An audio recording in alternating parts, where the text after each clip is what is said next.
This is Sydney, featuring one of the great harbours of the world.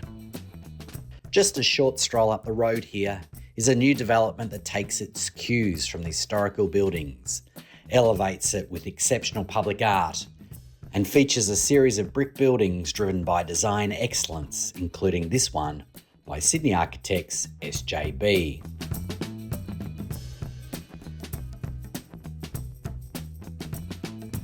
Look, great cities balance use of the spaces and the use of the city across a really long time frame.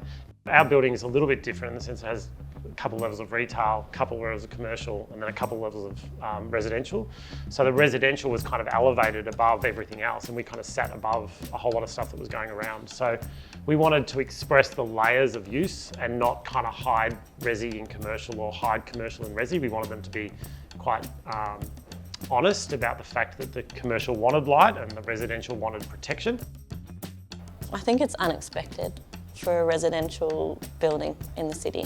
When you've got epic harbour views, you would be expecting a lot of glass. And the solidity and the carved facade was about protecting overlooking between buildings when you're sitting so close to other buildings.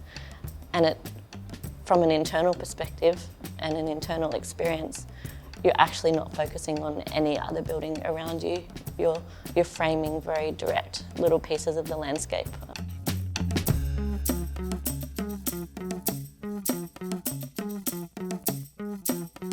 We wanted to think about the fact that this was a civic place, but it wasn't a government building, they were private buildings. And could we take a materiality that we would all use, invest some thinking in, use it in different ways and in different colours, but that the fundamental building blocks of each one were kind of about this idea of a kind of elevating the private into kind of a public realms.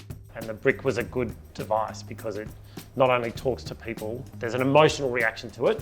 People feel comfortable around bricks, it's what their houses are made out of generally. But also it's a material that has longevity and it patinas particularly beautifully and we get beautiful colours out of it. In thinking about our building, we saw it as a piece of landscape and looked to the broader Sydney landscape, like in the Blue Mountains where you see an escarpment and you see a carved rock face.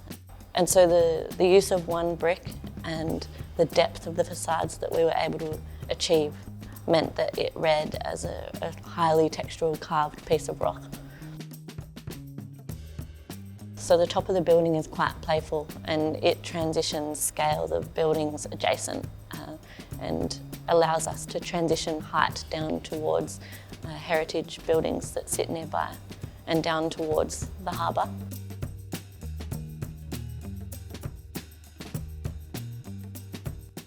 The bricks themselves are a Roman brick, a long flat brick.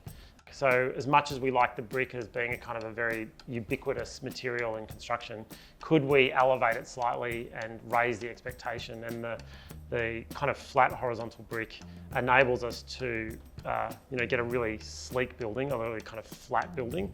And then the form of the building is what makes it look tall. How do you think people over time will use the space and feel about the precinct? I hope they go to the lanes and they don't even notice a lot of what goes on above.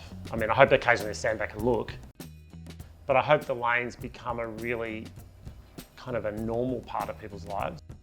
On any project we do, the public space is the most important thing because that's in the end what gets left behind. The bits that people own are important for those individuals, but actually the bit that the public own is the most important thing.